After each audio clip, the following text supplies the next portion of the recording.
Imagine a trolley racing towards a track upon which lay 5 people, tied down. You may, by flipping a switch, divert the train towards a different path, upon which only a single person is lying. Would you pull the lever? Is it moral to pull the lever? Many of us are aware of what is known as the trolley problem, but are not made aware of the actual philosophical dilemma that the trolley problem, and ones like it, represent. The initial reading of the trolley problem is simple, that a failure to pull the lever reminds us of an intellectual failure of the human, that the human finds killing is worse than letting die, that because the death of that one person would be on our hands, we feel averse to flipping the lever. The human's natural bias towards weighing the consequences of their actions as being more significant than the consequences of their inactions is demonstrable, and is called omission bias. One can see the mindset of anti-vaxxers, for instance, through this lens. Someone who truly believes that there is some significant risk to vaccination would likely feel guilty subjecting their child to the consequences of vaccinating them, while ignoring, or at least downplaying, the consequences of not vaccinating their child. This is omission bias, failing to weigh our actions as the same as our inactions. However explanatory this human bias is, it ignores the full scope of the moral dilemma that the trolley problem poses.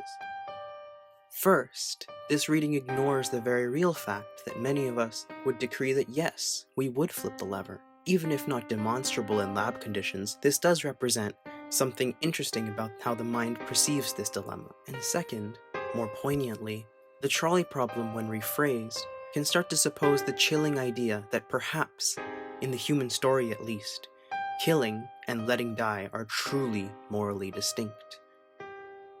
To explain why this is, imagine a scenario with a doctor who is obligated to cure their terminally ill patient. They are a heart surgeon and know that they can transplant their patient with a healthy person's heart to keep them alive. This would, however, take the life of that healthy person. Is this surgery moral? This dilemma questions the founding belief of utilitarianism, that of net benefit. In utilitarianism, those actions that are useful, or that benefit the most people, are the most moral.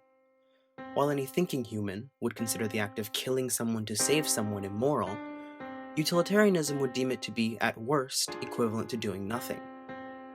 If we shift the dilemma away from being about a heart transplant to instead be about, let's say, transfusing a healthy person's blood, wherein at the cost of that person's life, the doctor could save 5 others. As such, we arrive at the same trolley problem as before, insofar as one person's life goes to saving 5 others. Yet, it feels fundamentally different. You'd be hard-pressed to find someone who deems a doctor's life-saving action in this situation to be moral. Attempting to replace utilitarianism with something that can explain the trolley problem is a conflict with no clear resolution. However, the moral ambiguity can, paradoxically, give rise to a heightened sort of understanding. I shall turn my attention to something less morbid than surgical murder. Politics. Only slightly less morbid, I suppose. Every election cycle, we see a number of voters disillusioned from voting altogether. In the past, I'd always considered the notion of not wanting to vote for what is called the lesser of two evils to be a clear-cut example of omission bias. For the uninitiated, this voter behavior in politics is the practice of abstinence from voting, or otherwise nonsense voting, in the presence of 2 candidates who are both disliked by the voter. This can also take the form of voting for a third party in a 2-party system, one that is almost guaranteed to lose. My judgment was that those people, disappointed with both options, despite not equally, refused to vote simply because they didn't want the election of someone they despised, or someone who causes active harm to be on their hands. I'd always assumed that this was selfish of them, that this was some illogical attempt to make a practical choice into a moral one. This judgment isn't entirely unjustified, I suppose. Utilitarianism is still applicable to the real world, and, in fact, it is often the best way to go about things. It's not the voters' fault that both candidates are awful. It's often the fault of interest groups and first past the post voting in every manner of societal issue. And it can be argued, under utilitarianism, that in the face of such a ballot, it is the most moral to choose whoever causes the least harm. However, I can say I perhaps understand the logic of those who abstain.